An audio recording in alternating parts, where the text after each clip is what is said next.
Selamat pagi teman-teman, selamat berjumpa kembali dengan Pak Sandi dalam pelajaran agama Katolik. Pada kesempatan kali ini, kita akan meneruskan tema-tema yang akan kita bahas, yakni kebersamaan itu indah.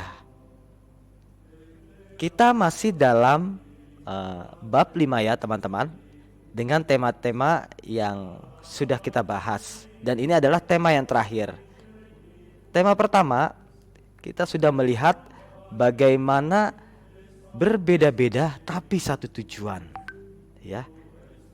Nah, di tengah keanekaragaman agama, tradisi dan lain-lain itu, ya, bagaimana gereja bersikap, ya. Dan yang terakhir, kita dihantar kepada puncak pemahaman bahwa kebersamaan itu indah. Maka dengan demikian setelah kita membaca bab ini atau membahas bab ini, diharapkan kita sudah menjadi orang beriman yang membangun persaudaraan dengan semua. Tapi sebelum itu teman-teman, mari kita awali pembelajaran kita pada hari ini dengan doa. Marilah berdoa dalam nama Bapa dan Putra dan Roh Kudus. Amin. Ya Bapa, Engkaulah Allah semua orang beriman. Kami berterima kasih dan bersyukur kepadamu atas aneka keragaman yang boleh kami alami. Karena aneka keberagaman ini, kami semakin dapat diperkaya dan memperkaya satu sama lain. Berilah kami rahmat-Mu agar kami mampu untuk senantiasa mengusahakan kebersamaan di tengah keberagaman yang ada dalam hidup kami. Terlebih keberagaman dalam bidang usaha, terlebih keberagaman dalam bidang agama. Mampukan kami agar saling menghargai dan bekerja sama dalam mengupayakan kebersamaan yang menggembirakan. Dampingilah kami dalam belajar hari ini, sehingga kami mampu mengusahakan kerukunan, sehingga terwujud kebersamaan yang menggembirakan demi Kristus Tuhan dan Juru Selamat kami. Dalam nama Bapa dan Putra dan Roh Kudus. Amin.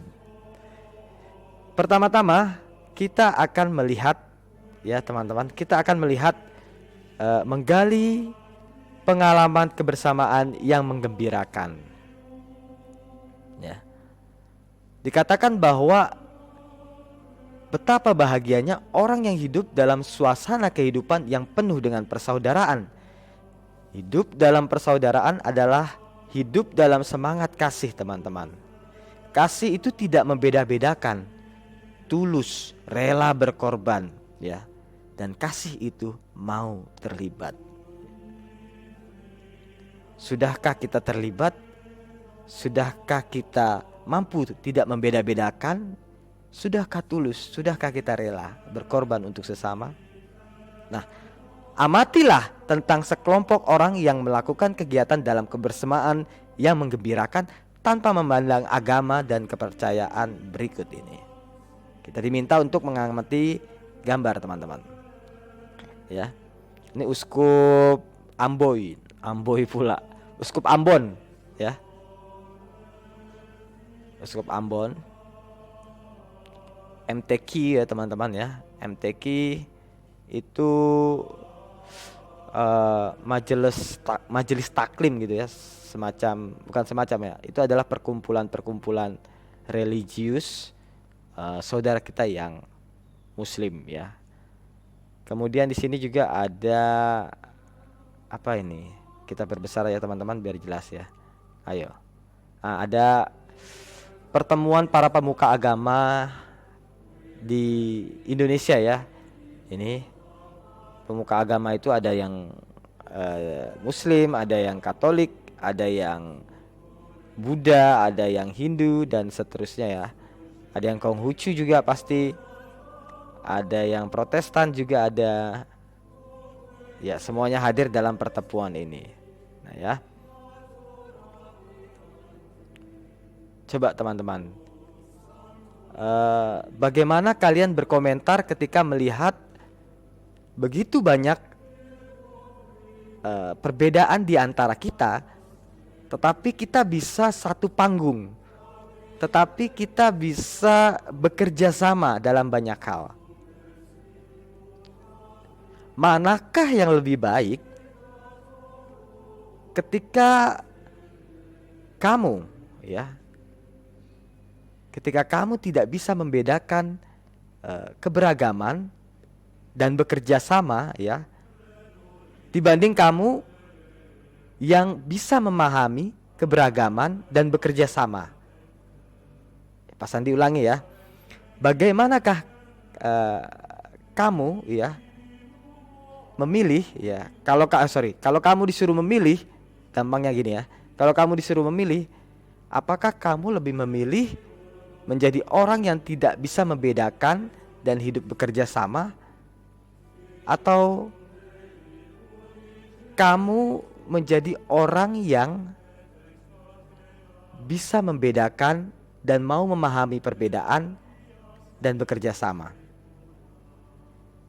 Tentu kamu pasti semua memilih menjadi orang yang mau memahami perbedaan, mau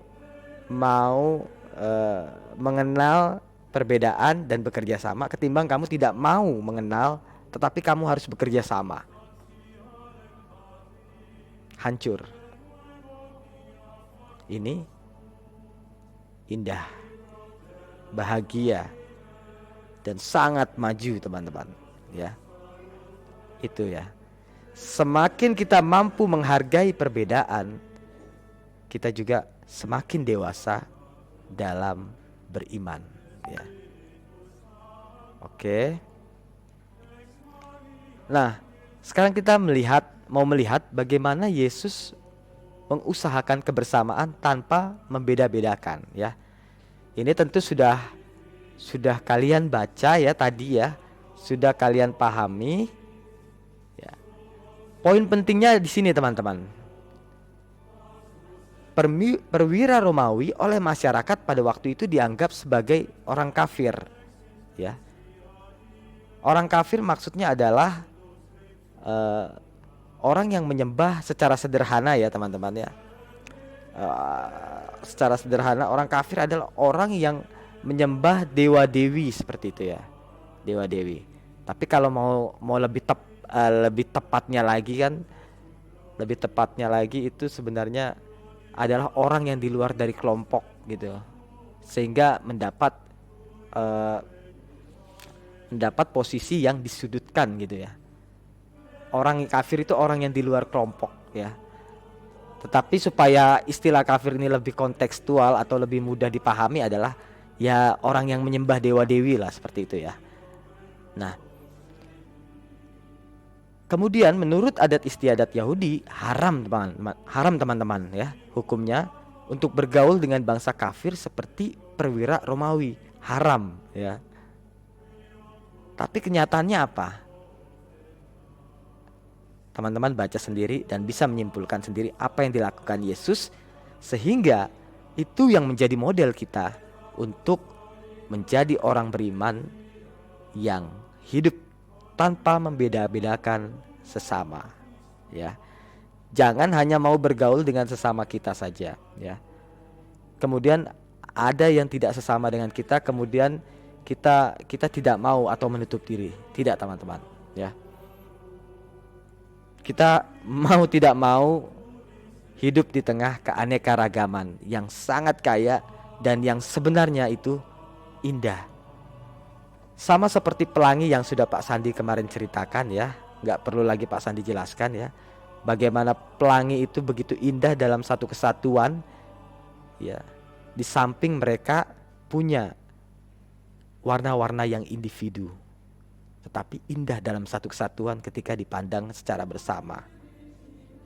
Seperti itu juga perbedaan yang ada di tengah-tengah antara kita, yang akan menjadi keindahan jika kita sadar bahwa kita hidup untuk saling melengkapi satu dengan yang lainnya demi kebaikan bersama. Nah, itu ya teman-teman. Jadi tugasmu adalah ini dia. Ya, ini. Tugasmu adalah ini. Ya. Selamat belajar, selamat mengerjakan, dan sampai jumpa pada pembelajaran berikutnya, ya. Maka dengan demikian selesai sudah bab 5 ini dan kita akan melangsungkan PTS. Untuk petunjuk praktis silahkan nanti ikuti pada pertemuan berikutnya ya teman-teman. PTS-nya tentang apa dan bagaimana akan dijelaskan lebih detail pada minggu depan ya. Sekarang silakan kalian kerjakan tugasnya, dan bila masih kurang jelas, bila masih kurang paham, tonton kembali video ini atau baca kembali halaman ini, buku ini di halaman 104 sampai dengan 107 ya teman-teman. Baca berulang-ulang karena ini sederhana, simple, mudah dipahami ya. Pasal disangka kalian akan langsung memahaminya ketika mengulangnya kembali ya. Cukup dari Pak Sandi. Selamat belajar. Kita tutup pertemuan ini dengan doa. Dalam nama Bapa dan Putra dan Roh Kudus. Allah Bapa yang Maha Kuasa, kami bersyukur karena Engkau berikan keanekaragaman yang begitu kaya. Semoga kekayaan dalam keanekaragaman ini membuat hidup kami semakin lebih bahagia, semakin lebih berwarna. Jauhkanlah prasangka-prasangka buruk yang seringkali menghantui kami, agar kami sanggup membangun persaudaraan tanpa membedakan sesama. Terpujilah namamu, demi Kristus Tuhan dan pengantara kami. Dalam nama Bapa, Putra dan Roh Kudus. Amin.